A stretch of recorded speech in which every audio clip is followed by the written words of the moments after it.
مرحبا شباب، اليوم سأريكم طريقة تحويل الأموال من حسابك باير إلى حسابك البنكي، والطريقة ستكون عن طريق تطبيق باير وموقع باير. وبطبيعة الحال إخواني ستكون الطريقة سهلة وبسيطة جدا. ستحتاج في هذه الطريقة معلومات حسابك البنكي ومعلومات حسابك باير.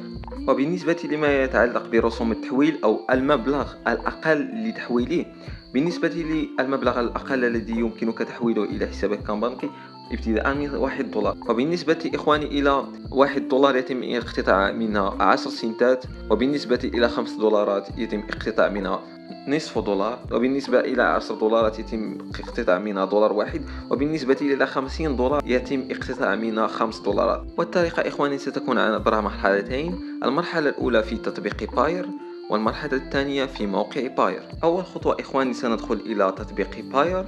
بعدها إخواني نضغط على رمز السيتنج أو الإعدادات. بعد الدخول إخواني إلى الإعدادات نضغط على سيكوريتي. بعد ذلك إخواني نضغط على الاختيار الأول سوند فيريفيكاسيون دو كود أو ما شابه ذلك. بعد إخواني ستجد في الخيار الرابع، وسنرجع إلى الخيار الأول نيفر سوند، ونضغط على أوكي. بعدها نضغط على كونتيني كونفيرم بعد ذلك نضغط على اوكي. بعدها نرجع الى الصفحة الرئيسية. بعد ذلك اخواني ندخل الى موقع باير بانك الذي سأضع لكم رابطه في اول تعليق، وبرابط مباشر بدون اختصار روابط. المهم اخواني الان سنبدأ بادخال معلومات تحويل الاموال. اول شيء اخواني اننا نقوم بتحديد البلد الذي نقيم به.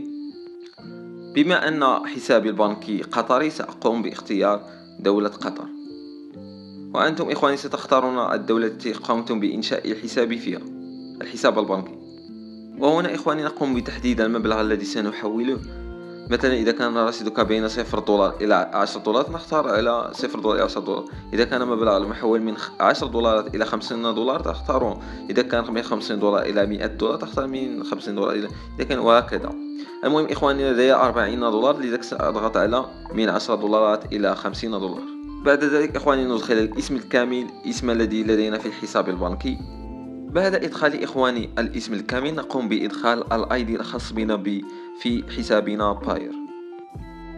بعد ذلك إخواني ندخل الباسورد أو كلمة السر الخاصة بنا في حسابنا باير في خانة رمز الأمان. بعد إدخال الباسورد إخواني نقوم بإدخال رقم الحساب البنكي أو رقم الريب. وحاولوا إخواني أن لا تخطئوا في حساب رقم الحساب البنكي أو رقم الريب، لأنه هو العنوان الذي سيتم تحويله للأموال. فهمتم إخواني؟